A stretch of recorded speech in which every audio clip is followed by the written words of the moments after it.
అస్సలాము అలైకుం వరహ్మతుల్లాహి వబర్కాతుహు. సోదర మహాశిలరా, కరుముల్లా అనేటటువంటి ఒక వ్యక్తి గుంటూరులో ఉంటాడు.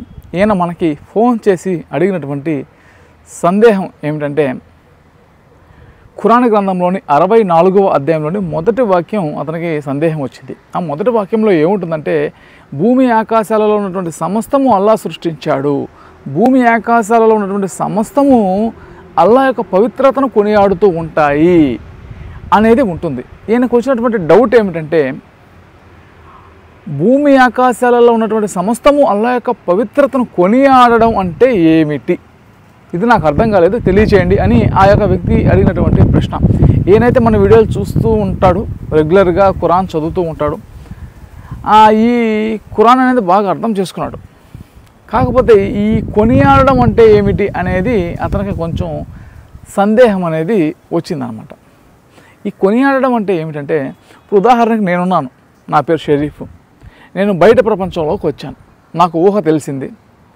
ఊహ తెలియడం అంటే తెలుసు కదా, ఇది ఆకాశము, ఇది భూమి, ఇది సూర్యుడు, ఇది వర్షము, ఇది సముద్రము, ఇది నది, ఇది చెట్టు, ఇది పండు, మొత్తం మనకు ఊహ తెలిసిన తర్వాత మనం మనకు దేవుడిచ్చినటువంటి కళ్ళతో ఈ యొక్క ప్రకృతిని ఆస్వాదిస్తాము, చెవులతో ధ్వనులని వింటాము, పక్షులు చేసేటటువంటి ధ్వనులు, జంతువులు చేసేటటువంటి ధ్వనులు అంటే సౌండ్ మనం వింటామన్నమాట.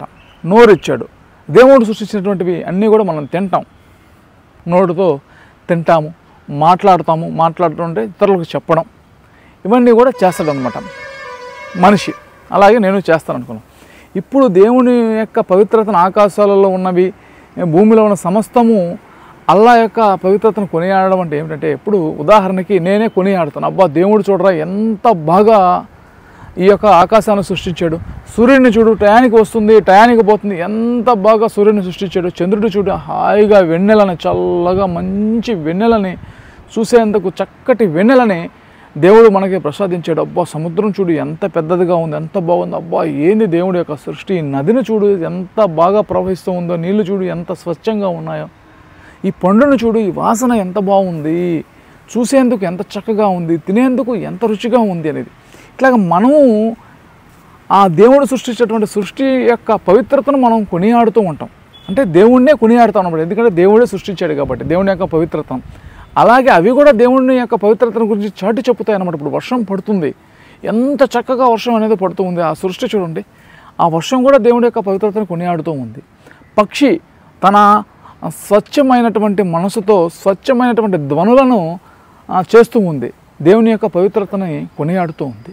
పండు చూడ చక్కగా ఉంటుంది, అది దేవుని యొక్క పవిత్రతని కొనియాడుతుంది, ఎంత చక్కగా ఉంటుంది, ఎంత బాగుంటుంది, ఎంత మంచి వాసన ఉంటుంది. అట్లాగే అనమాట ఈ భూమి ఆకాశాలలో ఉన్నటువంటి సమస్తము దేవుని యొక్క పవిత్రతను అవి కొనియాడతాయి, మనిషి కూడా కొనియాడతాడు.